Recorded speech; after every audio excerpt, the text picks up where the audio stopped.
지난 10일의 징계위원회에 이어서 두 번째 징계위원회, 징계위원장을 맡은 정한중 한국외대교수는 15일에는 결론을 내겠다고 말했습니다. 그런데 점점 더 분위기가 15일에 결과를 내기 힘든 쪽으로 가고 있습니다. 지금 징계위원들의 자격 논란이 계속 일고 있습니다. 정작 본인인 이 정한중 한국외대교수 징계위원장 직무대행의 자격, 법적 하자가 심각하다는 비판이 일고 있고, 이와 별도로 공정성 논란도 불거지고 있습니다.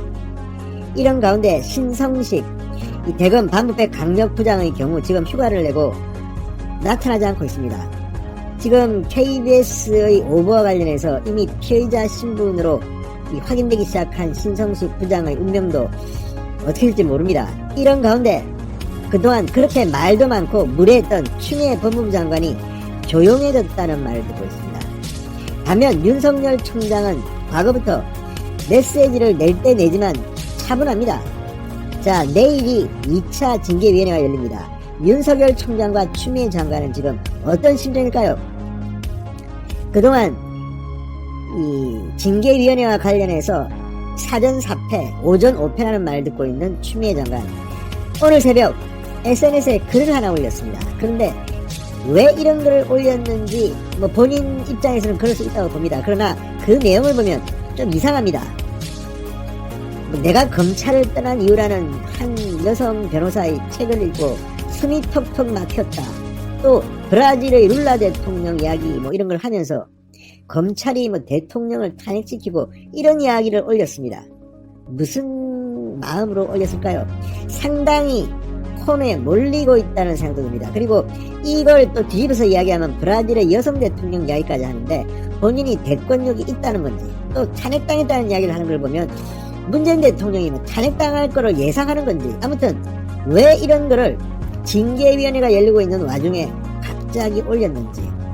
자, 지금 추미애 법무부 장관이 윤석열을 쳐내기 위한 징계위원회를 소집한 이후 많은 일들이 벌어졌습니다. 그중 하나는 검사들이 들고 일어났다는 겁니다. 평검사뿐만 아니라 지검장, 고검장들까지 들고 일어났습니다. 완전히 왕따가 됐습니다. 뿐만 아닙니다. 법무부의 감찰위원회가 추미애 장관의 이 명령, 윤석열에 대한 직무정지, 징계요청, 수사의뢰가 모두 다 부당했다고 만장일치로 결론을 냈습니다. 서울행정법원은 윤석열 총장이 낸 가처분 신청에 윤 총장 손을 들어줬습니다. 그래서 윤 총장은 직무집행이 정지되고 다시 총장직 업무에 복귀했습니다. 이런 것들을 쭉 보고 있으면 지금 추미애 장관이 얼마나 다급한지, 문재인 정권이 어떤 오더를 내렸는지는 모르지만 하는 일마다 제대로 하는 게 없는 것 같습니다. 그래서 지금 민주당 내에서조차 추미애 장관 일을 왜 저따위로 하지, 이런 분위기라고 합니다.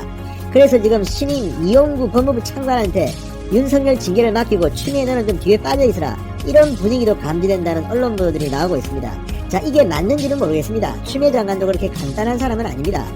윤석열 총장에게 그러나 번번이 밀리고 있습니다. 자, 징계를 하루 앞둔 오늘 두 사람의 메시지가 묘하게 나왔습니다.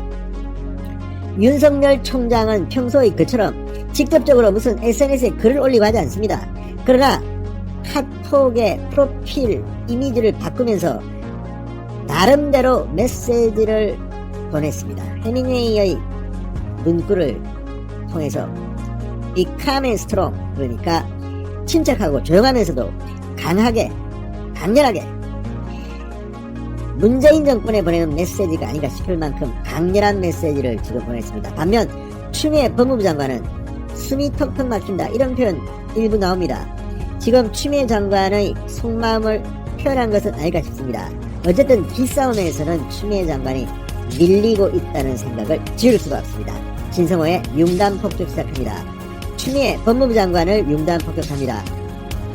방송에 앞서 아직 진성호 방송에 구독자가 아니신 분들은 붉은색 구독 버튼 눌러주십시오. 더 좋은 방송으로 보답하겠습니다. 자, 윤 총장이 자신감이 붙었다는 생각이 들 만큼 강한 이미지의 메시지를 보냈습니다.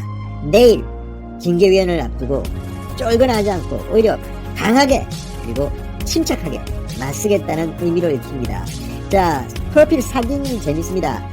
검찰 로고 앞에 뒷짐을 지고 서 있는 윤석열의 캐릭터 사진입니다.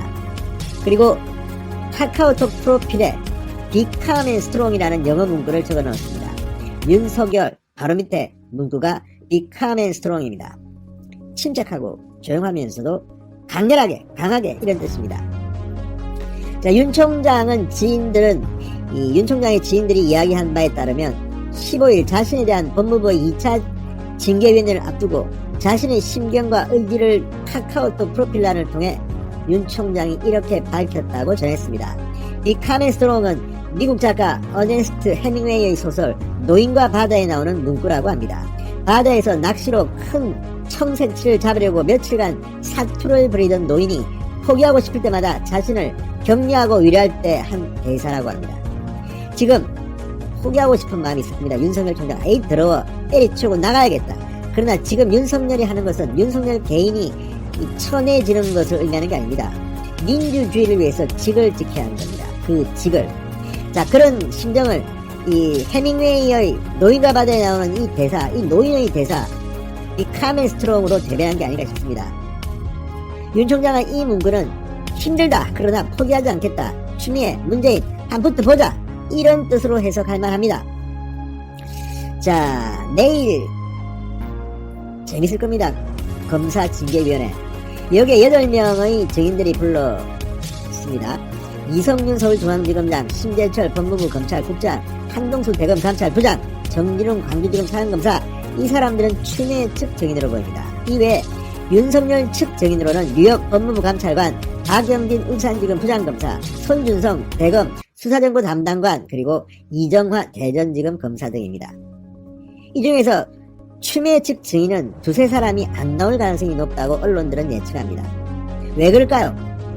자, 더 그럴 가능성이 높아졌습니다. 처음에는 징계위원회가 윤석열 측 변호사들은 질문을 못하게 막았습니다. 그러나 여론에 밀려서 이제 질문을 허용하겠다고 합니다. 이렇게 되면 8명의 증인에 대해서 질문 답변이 있으면 내일 결론 내기는 힘들 것으로 보입니다. 점점 더 윤석열 총장 쪽에 유리한 국면으로 진행되는 것으로 보입니다. 반면 추미애 장관 지금 사전사패 오전오패 하면서 밀리니까 조용합니다. 처음에는 윤석열이 내 지시를 절반을 잘라 먹었네, 어떠네, 이런 총장 처음 보네, 막말하고 해서 품격이 없다는 비판을 받았습니다. 그러나 요즘은 조용합니다. 그런 추미애가 오늘 새벽에 SNS에 글을 올렸습니다. 왜 새벽에 올렸을까요? 잠을 요즘 못 주무신가요? 자, 어쨌든 되는 일이 없는 것 같습니다.